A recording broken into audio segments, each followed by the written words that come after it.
مرحبا بكم يا عشاق الطبخ الصحي واللذيذ في مطبخ الإبداع. اليوم سنأخذكم في رحلة استوائية إلى إندونيسيا مع وصفة ستغير نظرتكم للطعام الصحي: أسياخ دجاج الساتي الحارة بصلصة الفول السوداني. انسوا الأكل التقليدي، هذه الوصفة ليست فقط حلال وشهية بشكل لا يصدق، بل هي كنز من الفوائد الغذائية. تخيلوا معي دجاج طري غني بالبروتين متبل ببهارات آسيوية أصيلة تمنح جسمكم دفعة من مضادات الأكسدة، والسر يكمن في صلصة الفول السوداني الغنية بالدهون الصحية والألياف اللي بتخليكم تحسوا بالشبع لفترة أطول، صحي ومغذي ولذيذ بنفس الوقت.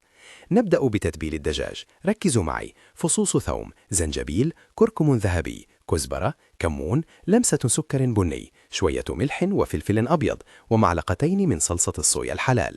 أخلطوا كل ذا مع الدجاج الطازج وخلوه يتشرب النكهات لساعة على الأقل، أو الأفضل ليلة كاملة. كلما قعد أكثر كلما الطعم كان أعمق. والآن لقلب الوصفة: صلصة الفول السوداني. فول سوداني محمص مع بصل وثوم وفلفل حار، عصير ليمون أخضر منعش، وسكر بني وملح وصلصة صويا. اطحنوا كل ذا مع شوية مياه دافئة حتى تصير صلصة ناعمة وكريمية، ريحتها لوحدها كفيلة تخطفكم. أشكوا الدجاج في الأسياخ وشووها على نار متوسطة حتى تتحول للون ذهبي جذاب وتنضج تماما. اللحظ بيطلع طريا ويذوب في الفم. قدموا الساتي الساخنة مع صلصة الفول السوداني الشهية، وجبة كاملة صحية ولذيذة جدا. لا تنسوا تحفظوا الوصفة وتشاركوها مع أحبابكم، وبالهنا والشفاء.